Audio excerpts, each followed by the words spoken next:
बिस्मिल्लाहिर्रहमानिर्रहीम। अस्सलामुअलैकुम। Welcome to my channel and welcome to my new video.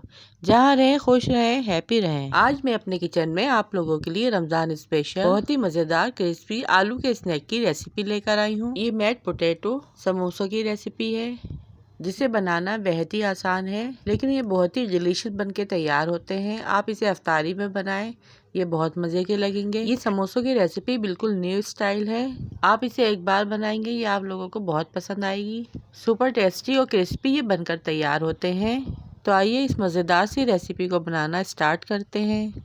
इसे बनाने के लिए मैंने 2 बॉयल आलू लिए हैं, जिन्हें मैंने अच्छी तरह से मैश कर लिया है। अब इसमें 1 टीस्पून कुटी लाल मिर्च, 1 टीस्पून जीरा पाउडर, 2 टीस्पून कुटा हुआ धनिया, 1 टीस्पून चाट मसाला, 1 टीस्पून नमक, थोड़ी सी चॉप की हुई प्याज, थोड़ा सा हरा धनिया और एक हरी मिर्च जिसे मैंने बारीक कट कर लिया है, ये ऐड कर देंगे।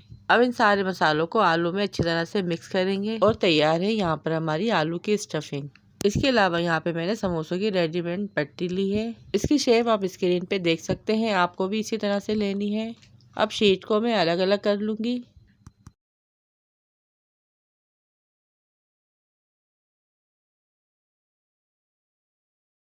सबसे पहले एक शीट रखूंगी, फिर बीच में आटे की लेई लगाऊंगी। दूसरी शीट उठाकर इसके ऊपर रखेंगे। अब इसके बीच में स्टफिंग रखेंगे। कॉर्नर की 2 पट्टियों पर लेई लगाएंगे और फिर उसको फोल्ड कर देंगे। एक के ऊपर एक पट्टी रख के चिपका देंगे। अब बचे हुए 2 कॉर्नर्स को छुरी की मदद से लंबाई में बारीक बारीक कट कर लेंगे। कटिंग हमें एक जैसी करके डिज़ाइन बनाना है। फिर दोनों कटी हुई पट्टियों पे ब्रश की मदद से लेई लगाएंगे। फिर एक एक पट्टी को उठा के इस तरह से चिपकाते जाएंगे।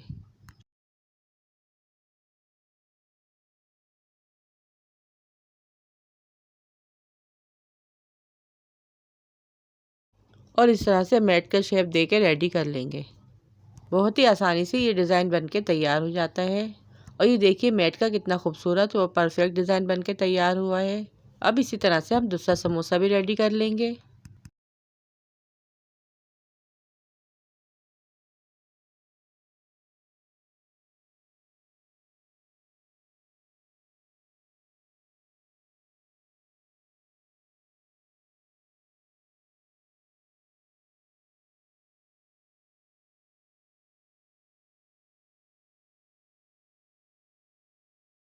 सारे समोसे बना के यहाँ पे मैंने रेडी कर लिए हैं। अब चलते हैं इन्हें फ्राई करने की तरफ। कढ़ाई में अच्छी तरह से ऑयल गरम करेंगे, फिर चूल्हे की फ्लेम को मीडियम टू लो कर देंगे।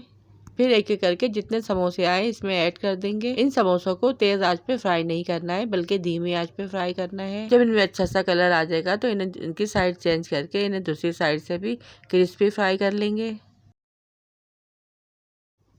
और ये देखिए समोसे यहाँ पे गोल्डन ब्राउन फ्राई हो चुके हैं। अब इन्हें हम प्लेट में निकाल लेंगे और बाकी बचे हुए समोसे भी हम इसी तरह से फ्राई कर लेंगे। इससे पहले अगर आप मेरे चैनल पर नए हैं और बिना सब्सक्राइब किए हुए वीडियो वॉच कर रहे हैं तो प्लीज़ चैनल को सब्सक्राइब और वीडियो को लाइक कर दें। सारे समोसे यहाँ पे फ्राई हो चुके हैं। अब इन्हें हम प्लेट में निकाल लेंगे। अब चलते हैं इसकी फाइनल लुक की तरफ। और ये देखिए कितने क्रिस्पी और क्रंची मेड समोसा बनके यहाँ पे हमारे रेडी हो चुके हैं, जिसे मैंने केचप के साथ सर्व किया है। इसका लुक परफेक्ट और खाने में बहुत ही डिलीशियस थे। इफ्तार में ये स्नैक्स रेसिपी ज़रूर ट्राई कीजिएगा। सो आई होप आपको ये मेरी आज की रेसिपी ज़रूर पसंद आई होगी। पसंद आई हो तो वीडियो को लाइक शेयर और चैनल को सब्सक्राइब लाजमी कीजिएगा। रखिएगा अपने प्यारों का ढेर सारा ख्याल। दुआओं में याद कीजिएगा। Thanks for watching. अल्लाह हाफिज़।